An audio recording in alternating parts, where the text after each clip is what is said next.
no show do Heleno Rotai. Rádio Serviço.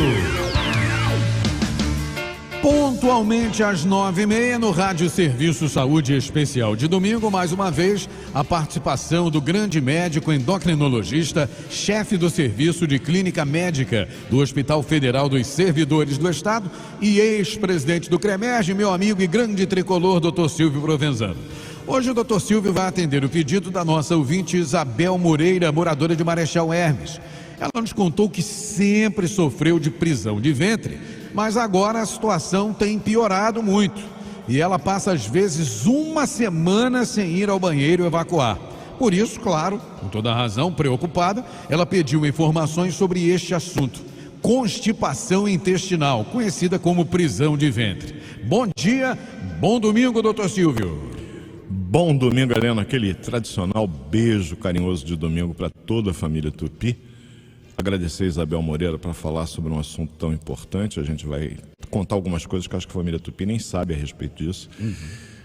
Queria mandar um beijo carinhoso para o Dario, para o Dal, para homem, sim, é meu genro, está fazendo aniversário hoje, grande tricolor. Esse é mais fanático que a gente, sabe? É. Sinal de que a herança genética para os netos está garantida. Dal, toda a felicidade, toda a saúde do mundo. Até porque a esposa dele, a Bruna, é tricolor também, então acho que é difícil sair do eixo, para desespero do nosso Ivan Vicente, que está lá de radinho colado no ouvido. Isso. E vamos falar de constipação. Vamos lá, vamos começar então pelo beabá. Que né? Em primeiro lugar, explicar à família Tupi que a tal da prisão de ventre, como o Heleno colocou muito bem, da forma como geralmente ela é conhecida, a constipação, não é uma doença, tá, família Tupi? É um sintoma.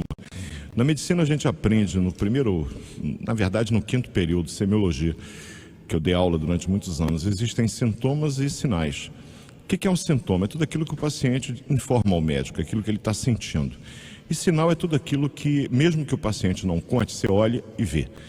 Constipação é um sintoma. Doutor, eu tenho dificuldade para evacuar. Então, constipação é uma dificuldade do ato defecatório, a pessoa vai evacuar e tem que fazer muita força, as fezes saem duras, rígidas, com esforço sobre-humano, ou então ela tem uma frequência pouco comum. O que seria pouco comum? É normal evacuar todo dia? Para algumas pessoas não, evacuar dia sim, dia não é o normal delas. Para outras pessoas, evacuar 2 vezes, até 3 vezes por dia é normal. Mas certamente, se você evacua menos de 3 vezes por semana, você tem um hábito intestinal de constipado. Então, menos de 3 vezes por semana, ou um esforço muito grande para eliminar as fezes, ou fezes que saem muito duras, em bolinhas, que vão ao fundo do vaso direto, aquele ploque, você pode estar com constipação. A gente vai explicar as causas, os sintomas. Bom, nesse caso aqui específico da nossa ouvinte, ela diz que chega até, às vezes, a ficar praticamente uma semana sem evacuar. O que isso pode trazer de problema para a saúde da pessoa? Doutor? Complicações. Então, veja bem, eu expliquei que constipação é uma grande dificuldade que a pessoa tem no ato de evacuar e as fezes são muito duras. E eu sempre comento com meus pacientes, né? Você colocar para fora do teu corpo uma pasta, é um ato relativamente que você nem percebe. Evacuar um paralelepípedo, meu amigo, é um trabalho que às vezes requer até o uso dos dedos. Isso acontece. Para ajudar aquilo a sair.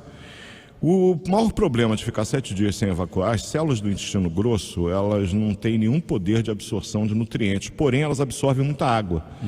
E veja bem, nós temos no nosso corpo uma composição em que 70% dele é água. Se você não tem o hábito, e quando eu sento aqui a primeira coisa que fazem é me trazer o copo d'água, se você não tem o hábito de beber muita água, o teu corpo, percebendo isso, vai dar um jeito de recuperar toda a água que ele pode. E as células do intestino grosso têm uma função importantíssima, além das renais. A urina sai mais concentrada, aquele amarelo mais carregado, mas no intestino as células avidamente chupam a água que tem naquele material, o que obviamente ao longo do tempo vai tornando cada vez mais duro.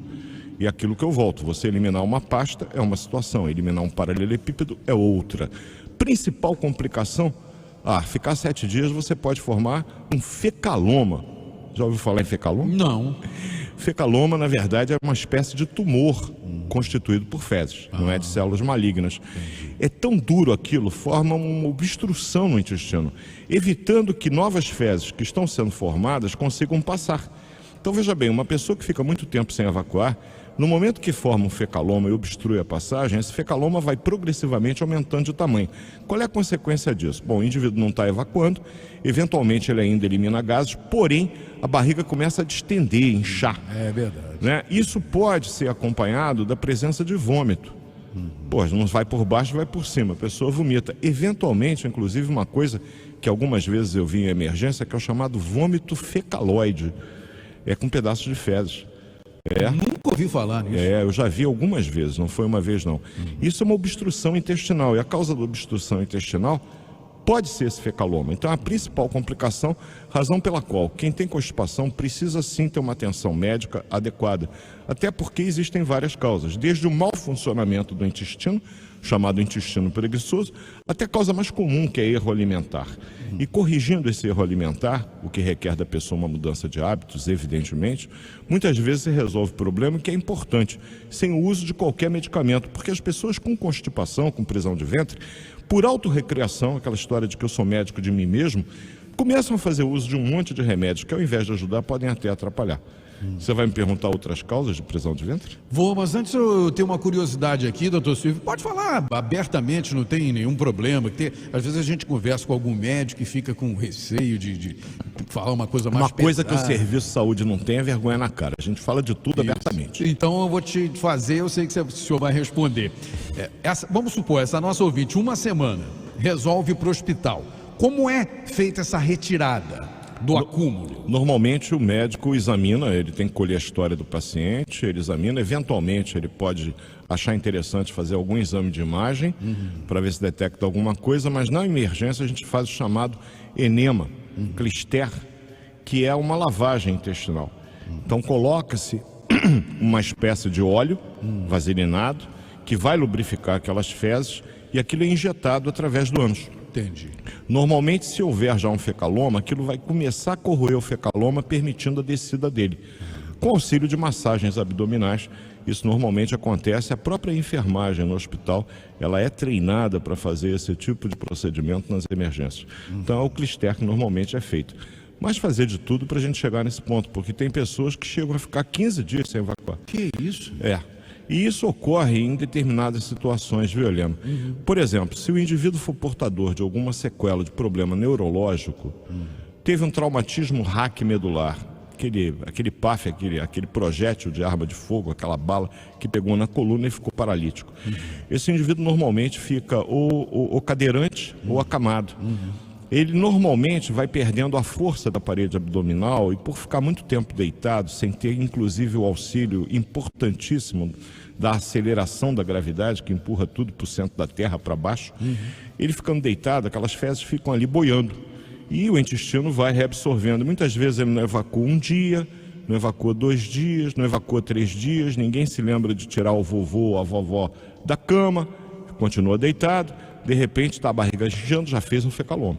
E aí você tem que fazer o clister, muitas vezes com a retirada manual das fezes, que quando não é possível, muitas vezes é necessário ter uma cirurgia. Então faz-se uma cirurgia para poder desobstruir aquele intestino. Um caso extremo, né? Casos extremos. Evidentemente, se eu faço um clister, faço um segundo clister, coloco a minha mão, evidentemente com toda a proteção, camisola, luvas, insiro com todo cuidado até para não ofender o ânus, né? Uma região delicada que tem uma série de estruturas musculares, não é? Puxa mesmo, é assim? Sim, você com os dedos tenta trazer aquilo para baixo. E alguém em cima normalmente pressionando, fazendo uma pressão abdominal na parte superior para ajudar a empurrar para baixo. Entendi. Então é uma técnica muitas vezes combinada com 2 profissionais atuando para poder fazer a remoção manual das fezes. É um procedimento de emergência. Que desagradável, né, doutor Silvio? Imagine. Se a pessoa tem um traumatismo raquimedular, ela não tem sensibilidade, então ela não sente dor. Mas de qualquer maneira, cabe ao profissional todo o cuidado para não ofender aquela região, provocando lesões que só vão agravar a situação presente. Quer falar sobre mais algumas causas? Sim, existem várias. Quando a gente vê uma pessoa com prisão de ventre, cabe ao médico fazer, em primeiro lugar, o histórico alimentar. Uma dieta rica em proteína, pouca ingestão de líquido, essa pode ser a causa. Você vai me pedir para falar de tratamento, eu vou aguardar. Certo. Mas o médico tem que fazer outras investigações, porque outras doenças neurológicas, inclusive uma que eu vou falar daqui a 15 dias, a pedido da Sônia, e de outros ouvintes que já me pediram também, a Regina estava na ponta da língua, você vê como a gente está ficando tão sintonizado. Ela veio me perguntar e eu já trazia aqui, já tinha falado com a Lelê. Eu queria falar sobre doença de Parkinson. E era exatamente o assunto que a Regina queria que eu falasse daqui a 15 dias. Por semana que vem é o Hélio que vem aqui. Então, veja bem, a doença de Parkinson é outra doença neurológica que pode causar isso, bem como sequela de AVC, acidente vascular cerebral, derrame cerebral. O paciente fica acamado, aquela história do acamado que eu disse. Doenças endócrinas podem provocar constipação. Exemplo, hipotireoidismo. Estava conversando ontem com meu querido chefe, doutor Fábio Morini, e ele falou, uma vez apertando a mão do doente, sentia aquela mão fria, aquela pele grossa. Quando ele falou que tinha prisão de ventre, eu falei, muito bem, dosa o TSH, que é o marcador do hipotireoidismo. TSH lá em cima, hipotireoidismo. Tratou o hipotireoidismo, a constipação desapareceu. Então ela pode ser, na verdade, manifestação de uma outra doença, como o hiperparatireoidismo, que é excesso de hormônio da paratiroide. Pode ser por uso de medicamentos, sabia? As pessoas tomam alguns medicamentos, antidepressivos tricíclicos, analgésicos, opioides, derivados da morfina, anticolinérgicos, são remédios para cólica, principalmente as mulheres. Você falou na chamada do programa que as mulheres são mais afetadas, eu vou te explicar até, na minha opinião, por quê. Mas é outra causa importante o uso de alguns medicamentos. O sedentarismo é uma causa importante. O indivíduo que não pratica exercícios físicos, ele é mais propenso a ter um intestino mais preguiçoso. Você quer saber por que normalmente as mulheres são 1,5, 2 vezes mais afetadas que os homens? Ia perguntar isso agora, meu amigo. Uma das razões eu acho que é a educação. A educação que se dá. Minha filha, olha só usa o banheiro aqui de casa, não vai usar o banheiro da casa de estranho, não usa o banheiro da rua. Então muitas vezes deu aquela vontadezinha de ir no banheiro, a menina segura. E aí você tem o chamado reflexo gastroiliocólico, olha que nome bonito, que é aquele reflexo de que, opa, eu preciso ir no banheiro, mas eu estou aqui, eu não posso ir no banheiro não. Aí ela prende. À medida que prende, veja bem, o intestino começa a funcionar mal. Então eu acho que um dos aspectos, na minha opinião, é exatamente por conta da educação que se dá da menina não usar qualquer banheiro, ela prende demais, o que vai tornar mais difícil o processo de defecação. Família Tupi, oriente como eu orientei minhas filhas, nada que um pedaço de papel toalha com água, limpando a tampa do vaso, a pessoa senta. Mas vai pegar alguma doença, até filho, pelo amor de Deus, não é assim que a gente faz, vocês sabem. E não pega doença, mas pode pegar uma doença venérea. Não, pelo amor de Deus, doença sexualmente transmissível não pega no tampo do vaso. Então é limpar o vaso e, se deu à vontade, obedecer ao comando da natureza. Sente-se. A outra causa importante, já que estamos falando ainda delas, é a ansiedade. Você sabe que eu aprendi e vivi isso na minha pele todo sábado de manhã. Por quê? Porque eu me sentia na obrigação de chegar no plantão da emergência do Andaraí, que começava às 7 horas, 15 para as 7. Para o colega que tinha passado a noite toda lá, poder me passar os casos mais urgentes e não sair muito atrasado. Eu acordava de manhã, de sexta para sábado, com aquela premissa de tomar um banho e escovar o dente. E eu tenho o hábito de meditar todo dia de manhã, pelo menos 20 minutos, sentado naquela posição napoleônica. E aquela posição, e eu aprendi com meu amigo Ney Canabrava, pai do meu afilhado, que o tampo do vaso até o chão, ele tem em centímetros a mesma distância, independente do formato. Por quê? Naquela distância que nós sentamos no vaso sanitário, a gente comprime a parede abdominal e relaxa o esfíncter anal, que é o procedimento que vai permitir a descida das fezes. Agora, se eu tenho uma parede abdominal frágil, sem musculatura, e isso devido à falta de uso, à falta de atividade física, essa prensa abdominal ela é muito frágil. Mesmo que o esfíncter esteja relaxado, o processo de defecação vai ser mais dificultoso. E a questão de beber muito líquido, isso é extremamente importante. Agora, como deve ser a alimentação para que a pessoa não tenha este tipo de problema, doutor? Primeira orientação, uma dieta rica em fibras. Então, não vai comer maçã porque maçã prende. Come com a casca. Então, frutas com casca ou com bagaço da laranja tem muita fibra. Deve comer? Deve sim. Outras fibras importantes, alimentos integrais, porque a fibra ajuda inclusive a reter água dentro do corpo, que é importante. e ingestão de pelo menos 2 litros de líquidos por dia, sobretudo a água. Isso vai lubrificar as fezes, vão torná-las mais amolecidas e isso vai facilitar o processo defecatório. Eu volto à minha fala inicial. Eliminar uma pastinha, as fezes bem lubrificadas, bem umedecidas, é um processo. Eliminar uma pedra, um paralelepípedo, é outro completamente diferente. E o cuidado com a alimentação deve ser redobrado, principalmente para quem toma algum medicamento. Sim. Que tem tendência já a aprender, né? E cabe ao médico, é dele a responsabilidade de, ao prescrever determinado medicamento que possa ter dentre os seus efeitos adversos a prisão de ventre, já orientar o paciente: olha, você deve aumentar a tua ingestão de água, bem como aumentar a tua ingestão de fibras na alimentação. Deve procurar fazer exercício, principalmente aeróbico. Caminhar é um exercício ótimo, porque você vai contar com a força da aceleração da gravidade, a lei de Newton, né? Todos os corpos são empurrados para o centro da Terra e tudo que está em cima da Terra, inclusive as tuas fezes, elas vão para baixo, facilitando o processo de defecação. Tranquilidade, família Tupi. Educa teu intestino, não seja comandado por ele. Eu posso educá-lo? Pode. Senta no vaso ou de manhã ou no final do dia, no momento que você tiver maior disponibilidade. Leva. Hoje em dia a gente tem um celular que serve para tudo. Coloca no Facebook, vai acompanhando os programas da Tupi. Faz meditação. Leva. É pecado levar a Bíblia? Não, leve a Bíblia, faça uma oração. Entenda, é um momento que você tem que relaxar.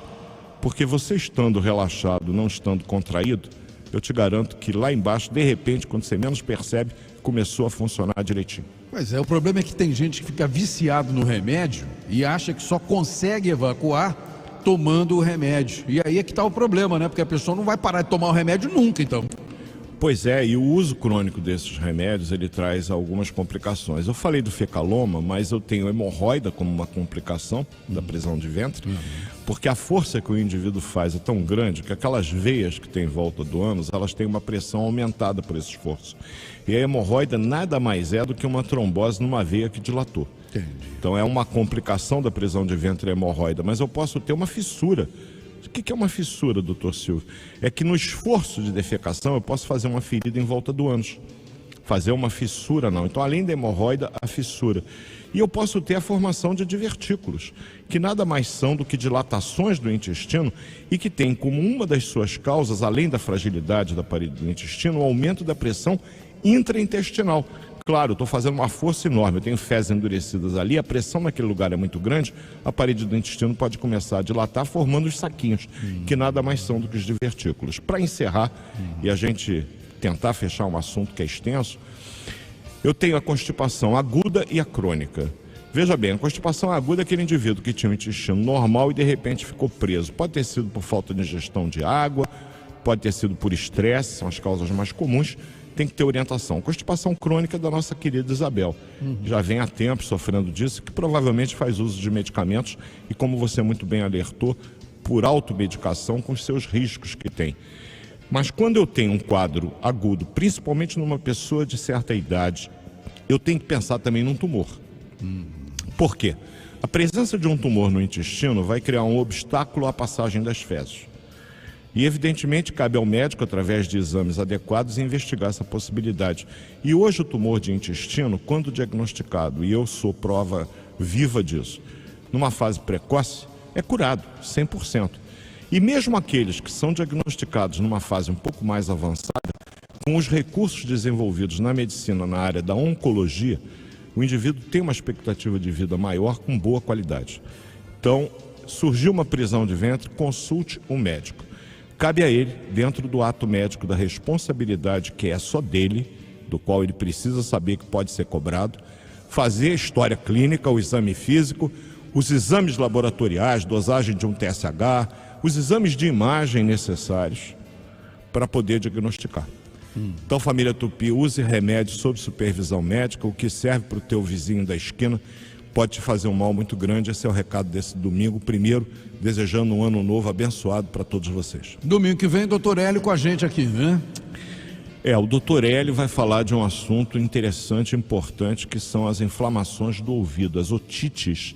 Eu tenho a otite aguda, eu tenho a otite crônica, eu tenho a otite externa, que é aquela que acomete a orelha, eu tenho a otite média, que é aquela do ouvido médio, a otite até do ouvido interno, que é menos comum, com as suas devidas complicações, desde formação de abscesso até meningite.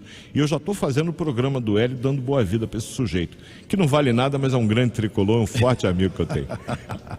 Então tá bom, querido. Um feliz ano novo, boa semana e até domingo que vem, se Deus quiser, Até meu domingo amigo. que vem, um beijinho lá para a doutora Célia, com os pais dela, estão ouvindo atentamente o nosso programa. Célia, um beijo carinhoso.